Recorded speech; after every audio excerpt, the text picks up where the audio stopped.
So back to the last of the comping sections with quavers. We'll get the sheet down now. It's going to come down on my right hand side. We're going to look at the same two exercises as what we did before, i.e. grey area, first exercise, grey area, fourth line down, first exercise. So if I just look at the first exercise again, I'm going to do 2 bars phasing with the snare drum, a couple of bars at a time, then 2 bars phasing with the bass drum, so you can hear the difference. So this is the line.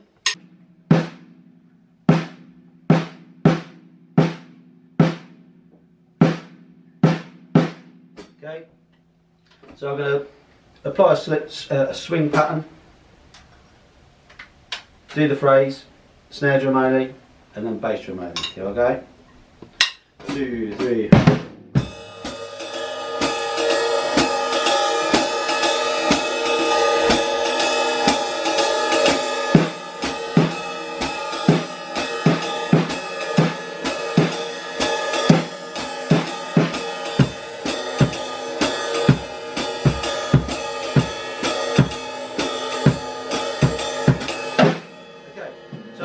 Basically it. So what I explained previously, if you're phasing, I mean you've got to just do this for yourself as long as you're keeping time and it's musical and not behind the mix.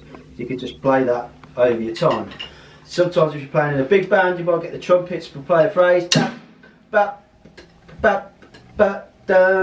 which I tend to follow that phrase with my left hand. It's high pitch. If it's a saxes or a trombone playing a phrase or a tuba, I might follow the phrase with my bass drum because it's of a lower pitch. Okay, but sometimes there might be a mix. You might have saxes phasing in the first, or a sax phase of bump, bump, and the rest of the phases might be with the trumpet. So bump, bump, bump, bump, bump, bump, bump, bump, bump, bump. So you want to be able to mix it. So what I'm going to do is do the first bar of that 2 bar sequence, same exercise, number 1. I'll do the first bar with the bass drum, second bar with the snare drum, so you can hear the clarity. So I hope that makes sense. 1, 2, 3, 4, 1, 2, 3.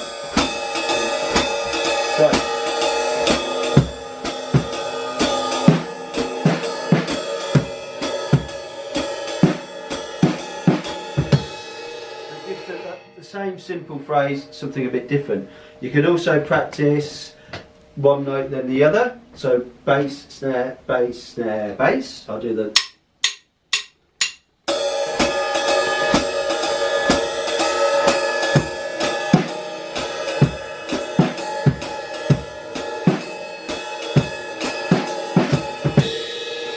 to mix the patterns up. So you want to apply them rules. So you've got either the phrases just with the bass drum, either the phrases just with the snare drum, first bar bass, second bar snare drum, first bar snare drum, second bar bass, or one then the other. Or mix them up, try and hear how you want it to sound in your head. So if I pick out, say, line 3, second exercise, we've got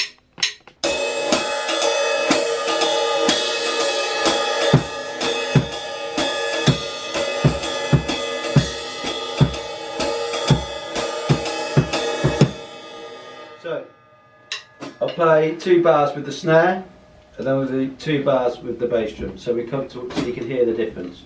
2 bars time, 2 bars snare, 2 bar bass.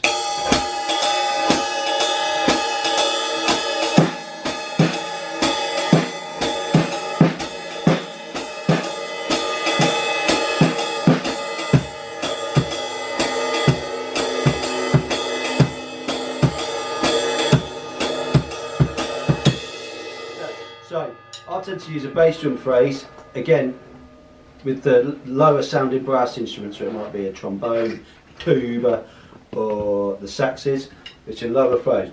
Boom, boom, boom, boom, boom. So I'd use the kick. If it was a trumpet phrase or something with a high pitch, I'd use the snare. So what you want to be doing, you've got the whole page there. You play some swing time and then drop in snare drum only, some of the ideas. Try and keep the whole thing going as if it's a song. So you play some time, decide what exercise you're going to go, then commit to it for a couple of loops, then go back to just time. Then pick out another. because all the tracks will run to some sort of rule of melody. So yeah, snare drum only, and then bass drum, and then next lesson we'll look at how we can mix the two concept ups. All right, cheers.